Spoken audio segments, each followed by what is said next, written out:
اعوذ باللہ السمیع العلیم من الشیطان الرجیم بسم اللہ الرحمن الرحیم علم تر کیف فعل ربک باصحاب الفیل علم یجعل کیدہم فی تضلیل وارسل علیہم طیرا ابابیل ترمیم بحجارت من سجیل فجعلہم کعصف مأکول۔ صدق اللہ العلی العظیم۔ سورۃ فیل مکہ میں نازل ہوئی اور اس کی 5 آیتیں ہیں۔ شروع اللہ کے نام سے جو بے حد مہربان نہایت رحم والا ہے۔ کیا تو نے نہ دیکھا کیسا کیا تیرے رب نے ہاتھی والوں کے ساتھ؟ کیا نہیں کر دیا ان کا دو غلط اور بھیجے ان پر اڑتے جانور ٹکڑیاں ٹکڑیاں، پھینکتے تھے ان پر پتھریاں کنکر کی، پھر کر ڈالا ان کو جیسے بھس کھایا ہوا۔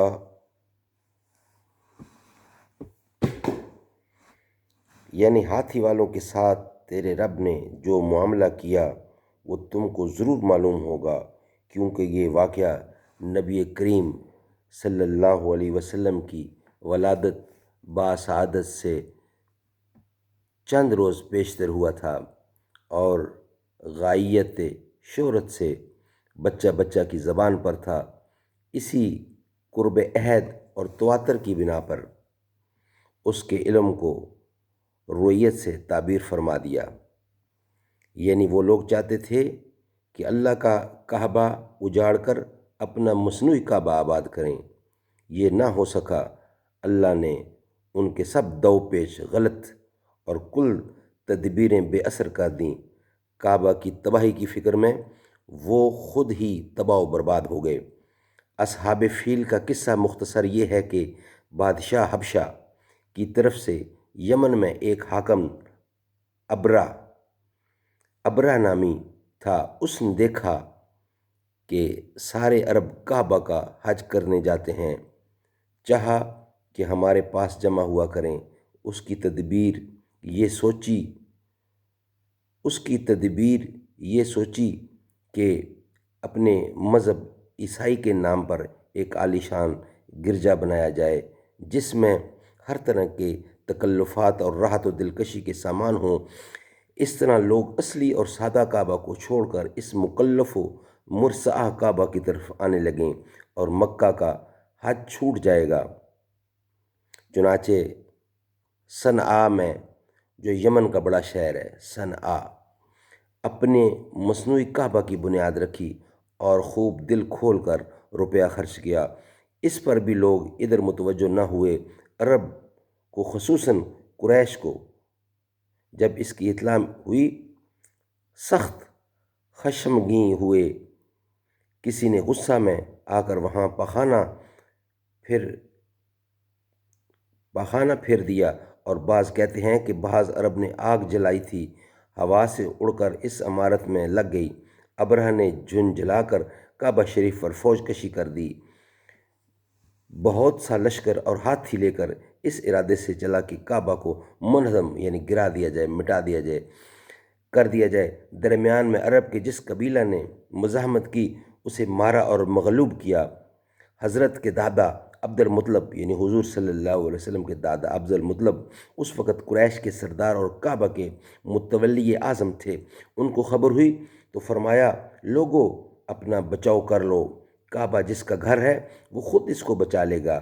ابرہ نے رستہ صاف دے کر یقین کر لیا کہ اب کعبہ کا منہدم کر دینا کوئی مشکل کام نہیں، کیونکہ ادھر سے کوئی مقابلہ کرنے والا نہ تھا۔ جب وادی محصر جو مکہ کی قریب جگہ ہے پہنچا تو سمندر کی طرف سے سبز اور زرد رنگ کے چھوٹے چھوٹے جانوروں کی ٹکڑیاں یعنی جھنڈ، گروپس نظر آئیں۔ ہر ایک کی چونچ اور پنجوں میں چھوٹی چھوٹی کنکریاں تھیں۔ ان عجیب و غریب پرندوں کے غول کنکریاں لشکر پر برسانے لگے۔ خدا کی قدرت سے وہ کنکر کی پتھریاں بندوق کی گولی سے زیادہ کام کرتی تھیں، جس کے لگتی ایک طرف سے گھس کر دوسری طرف سے نکل جاتی اور ایک عجیب طرح کا سمی مادہ چھوڑ جاتی تھیں۔ بہت سے وہیں ہلاک ہو گئے، جو بھاگے وہ دوسری بڑی بڑی تکلیفیں اٹھا کر مرے۔ یہ واقعہ حضور کی ولادت شریف سے 50 روز پہلے ہوا، بلکہ بعض کہتے ہیں کہ خاص اسی روز آپ کی ولادت باکرامت ہوئی۔ گویا ایک آسمانی نشانی آپ کی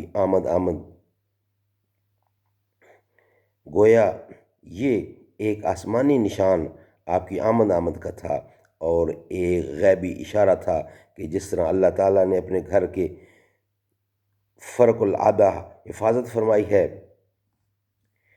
اس گھر کے سب سے مقدس متولی اور سب سے بزرگ پیغمبر کی حفاظت بھی اسی طرح کرے گا، اور عیسائی یا کسی دوسرے مذہب کو یہ موقع نہ دے گا کہ وہ کعبہ اور کعبہ کے سچے خادموں کا استحصال کر سکیں۔